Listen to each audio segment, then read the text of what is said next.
Now, obviously we're here having FinTea. How do you take your tea? I'm a PG Tips, just with a little bit of milk in it sort of person. Right, Andrew, first of all, thank you so much for taking the time to speak to us here whilst at Catalyst. Could you tell us a little bit about who you are, what you look after, and give us a little bit more than a LinkedIn profile can give? So my name is Andrew Davies. I run the Financial Crime Compliance Strategy Group at ComplyAdvantage, which is a small group that helps customers figure out how to use technology and data to manage financial crime risk. I've been doing that for about 30 years at this point. Also intersecting with the payments world, so working a lot in payments, so around Swift payments, Fed payments, for example. I'm sort of hugely passionate around about the industry and about doing the right thing and making sure that we're empowering our customers to protect themselves and to protect their customers. We're here at Catalyst. How would you describe Catalyst in 3 words? So for me, I've been thinking about this since this morning, since we had the opening keynote, and 3 words, and I've actually got a phrase, and it's make a difference.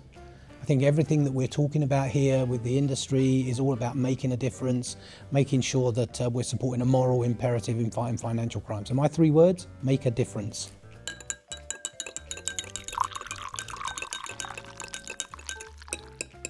What has been your highlight of the day so far? So the highlight of the day for me, opening keynote from Lord Holmes. He had sort of supported this notion of a moral imperative and trying to instantiate the notion of doing the right thing in legislation.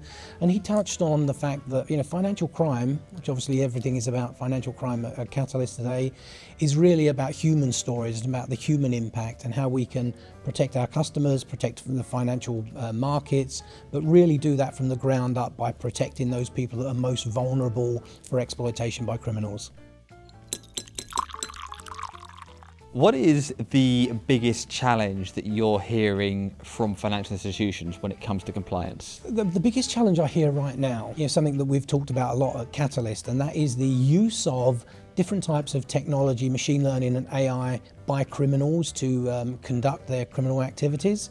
So, and obviously that allows criminals to be very nimble in how they're targeting their victims, but also perpetrating their criminal activities. But then there's a sort of flip side of that. It becomes an arms race with people that are managing compliance and managing financial crime at financial institutions about how they can use AI.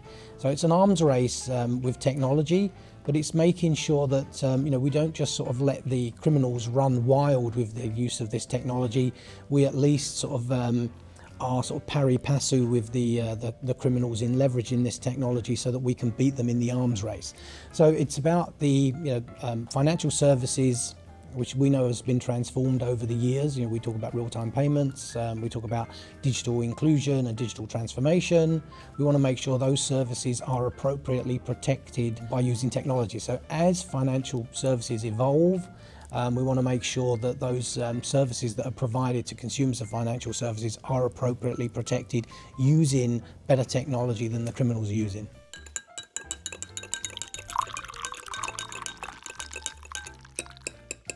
What big change in the world of compliance are you most excited for?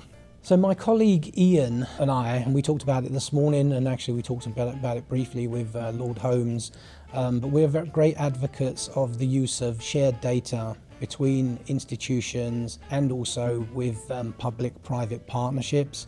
So I'm super excited about the ability to share more data across organisations in the fight against financial crime. So we talk a lot about AI, but the fuel that drives AI technology is data. We have more access to data than we've ever had in the past. I want to make sure that as we sort of evolve this industry and as our ComplyAdvantage evolves, that we figure out mechanisms where we can get better quality data, more data, and that can then fuel our fences that we use to protect financial institutions from criminals. So the idea of public-private partnerships is what I'm sort of super excited about. What can be done to secure these data partnerships? One of the things that we do is make sure that we're sharing insights that are derived from data rather than anything that may cause resistance at the consumers of that data, which is sharing competitive information.